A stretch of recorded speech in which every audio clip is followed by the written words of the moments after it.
Hey everybody, Adam Savage at Prop Store with Brandon Allinger. Hey Adam, good to see you. Good to see you, dude. We've got some Star Wars goodness here. Got to talk Star Wars, right? Okay, you guys a few years ago carried Anthony Daniels' original 3PO collection. You had some unbelievable pieces in there. This is another unbelievable piece, and it doesn't come from him. You know, we've talked about this before, but one of the most exciting things about our world is we don't know what is tucked away in people's garages and attics and things like that. And every now and then you get these wonderful phone calls and people say, I have this thing, or an email comes in with pictures. This is one of those stories. It is the family of a crew member who worked on the movies over in the UK.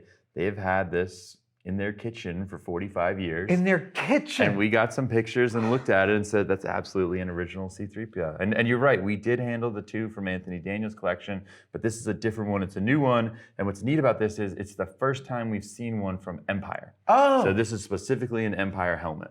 Dude, it looks so perfect. It's really surprising how much gold is worn away on the left side of the cheek. I'm wondering if that's an artifact of its storage, or maybe they caressed it like cleaning. A mezuzah? Yeah, it does. I mean, there is a distinct difference in what's going on this side versus this side. So my guess is something happened there, or I don't know, maybe that was in the sunlight. But it does give us an interesting little view into the making of C-3PO, because it looks like they started with a silver chrome layer, right? And then tinted the yellow gold on top. And that's really common. That is a very, very common way to get color out of chrome inexpensively, is to hit it with a clear lacquer of the color that you're going for. Yeah. And so I think you're right. It could be that it was sun exposure or just repeated touching. But there's a degree of veracity and wornness to it that feels so immediately perfect.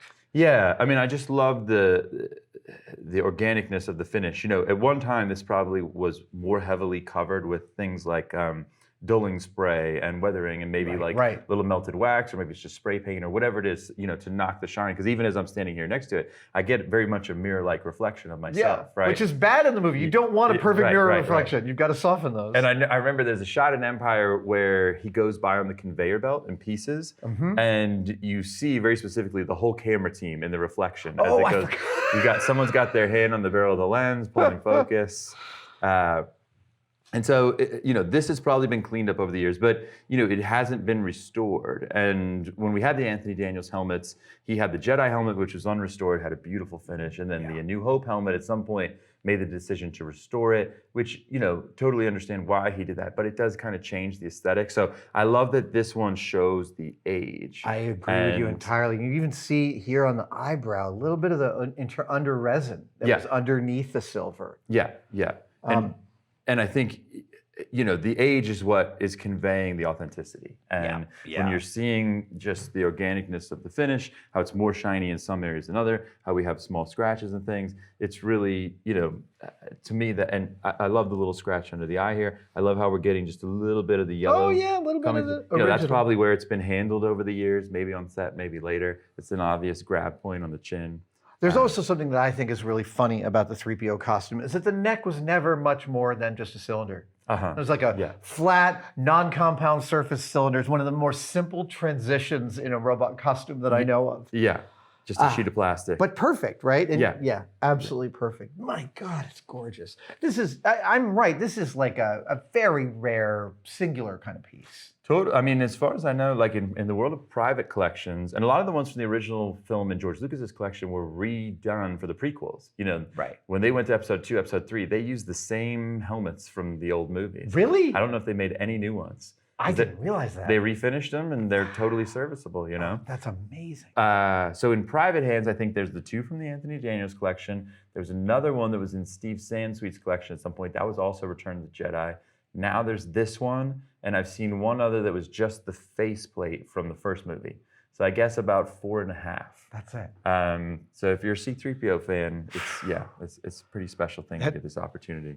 It's so beautiful. I'm sort of overwhelmed with how lovely it is. It's one of those things, like so much of Star Wars, it's just they got the design so right. And there's a lot more going on to it with it than you initially realized. Just the sort of ridges around the side of the head, the way this flares out to represent the ears, all the different hardware. If you see a C-3PO helmet without these final greeblies on it, the hardware is really kind of a different looking thing. It totally is. So it's amazing how much that adds. It's also like, you see those first Ralph McQuarrie paintings of 3PO, which really sort of set a kind of a very specific sort of facial structure that is maintained, and yet when the physical modelers, whether it's at ILM or in London at the studio, had put their hands on it, all they do is add to the marvelous complexity of the detail. Yeah, because this is so different in a way than McQuarrie's original drawing. That's and right. So much better. Yeah, you're right. And I think there's those photos where the sculptor Liz Moore had done like 12 different heads, right? And then George came in and picked this one, and I'm sure they refined it further from there. And we know they did make new heads for each film. So the first movie, there's some unique tells, like there's hardware on them that's actually machined, aluminum bits that are inserted. Where do you think some of the neck stuff? The back specifically. Oh, yes, yes. On the first movie, that's machined in, and then actually the lip plates. Really? So on the first movie, that little upper lip is a bit of aluminum that's stuck in there. And then in Empire, all that's cast in, and then in Jedi, for whatever reason, the placement of the ridges on the side of these ears moves a little, and the way it intersects these kind of inset rectangles. So, which I didn't know any of this until we sat down and started looking and studying. And you're going, which film was it from? But the tells are there. And you never end up losing those eyes, do you? I've had someone walk into my cave, and I have at that point I had 12 Stormtrooper helmets on display. And they named not just the movie, but the maker of each of the replicas. Their eyes weren't just good enough to see which film it was from, but who actually constructed it within the last 20 years. Prop fans watch movies in a very specific way. We get done, I have no idea what the plot was about, but I do remember that little scratch right there. Yeah. All right, there are some other amazing pieces here. I'm curious about the A-Wing fighter over here. Yeah, this is a neat little piece. So this was made for Videomatics on Return of the Jedi. And Bill George made this along with a bunch of other, I think they basically did them for all the key ships so that they could just put them on sticks, ships on sticks, and fly grab around. A video camera and do, basically they're doing a sort of rough cut of the effects sequences. Yeah, moving storyboards, right? Right. I remember Barnes did an amazing animatic for episode 1. Almost like all of the effects sequences are done in the same style with puppets on sticks, and really rough backgrounds. Bill George built this. Yes. Bill George is such a legend, man. He was one of the effects directors on episode 1 when I started working on it. Right. I mean, Bill, and a very famous model maker, right? Worked on Blade Runner. Worked on the Blimp. Worked on the Voight Kampf machine. He's amazing. But this was one of his jobs for Jedi. So it's actually a really simple model. It's interesting. There are different mounting points. Obviously, it's on the little rod underneath right now. But we see a hole drilled here. Yes! There's one there.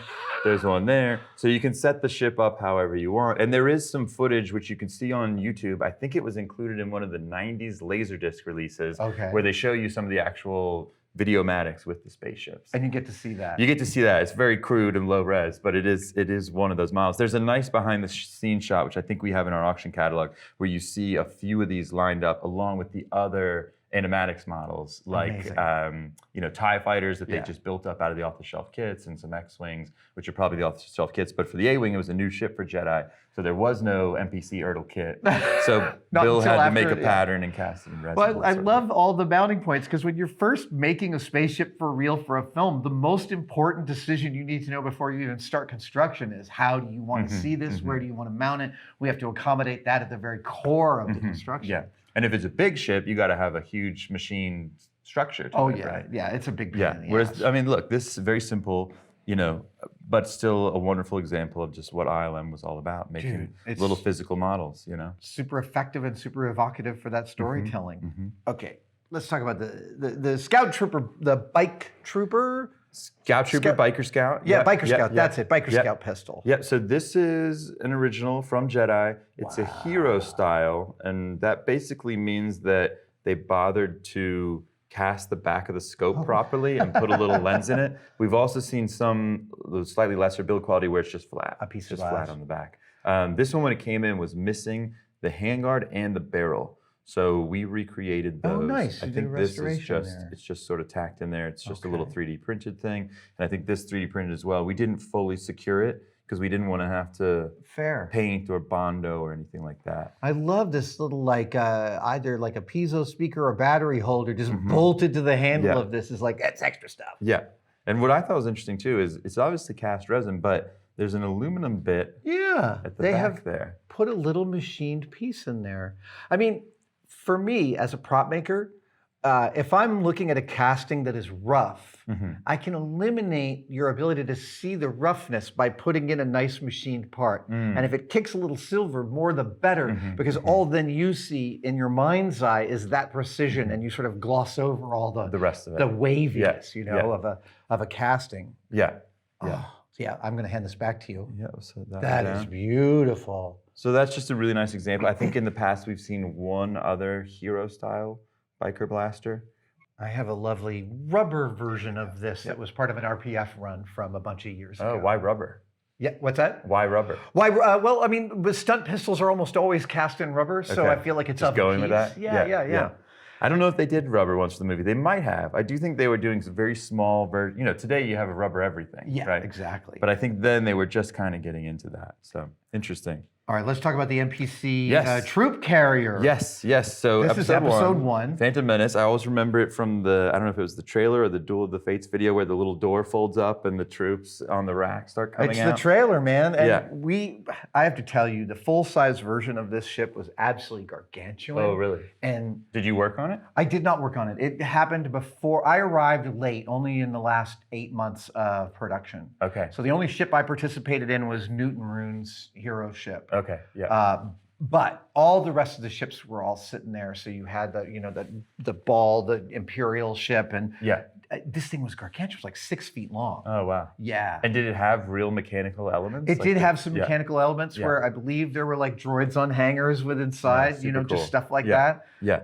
But this one is basically the concept model. And I don't, I know in episode 1 they had an art department set up at Skywalker Ranch, right? No, it was hilarious because the ranch is all really nice, right? It's all the best woodworking you've ever seen, carpeted floors, and it's George, so it's really nice carpet. Yeah. And I know at least my friends John Goodson and John Duncan spent years up in that 3rd floor at the big house at the ranch with like plastic covering the floor and trying to make. They made all the prototypes for all 3 films in that room, and it wasn't just them. There was a altering team of people. I went up there for a few weeks to make the arena set as a maquette for episode 2. Okay, so that's what I was going to ask. So they were building physical models there in the ranch building. Absolutely, It wasn't like go down to ILM and get a model built of your drawing. No, they wanted everyone more localized. Yeah. So when they asked me to build the arena, they brought me and Mark Siegel up. And we spent, I think, about 3 or 4 weeks making it out of foam core. There's a funny thing. Someone said, how do they tell you to make it really good? And what Doug Chang said to us was, hey, so now you're about to get started on this. I just want to tell you, George has seen a lot of nice models. And I was like, good luck. Competition's on. Yeah, exactly. But so did you guys have like heavy tools in there? Like No, it's all little tiny desktop tools. The amount of amazing work they got done with a very, very small complement of tools is incredible. Yeah, little tiny vacuum forming machines, little drill presses. It was all on the miniature. You could have fit that whole shop in a truck. Very neat. So this was probably made in that room, right? Top floor of Skywalker Ranch. And I don't know if it's cast resin or maybe sheet styrene. I'm trying to see if it'll come off that. Oh, right, okay. There's probably some kit bash detail that looks mostly kit bash, not cast to me. Yeah. Which would probably mean, oh my God, look at the detail on this. Yeah, it's a really nice little model. I love the paint finish also. I recognize some Tamiya parts in here, I think, some tank parts in there. Okay, yeah. But these scoring lines are insane. I'm gonna have to actually call my friends and ask who made this because it is such sensitive model making work. And then almost surely would have been a one-off, right? Yeah, all of those prototypes. They then cast a lot of them for reference and other stuff, but they came out of that shop fully painted as a one-off. Okay, yeah.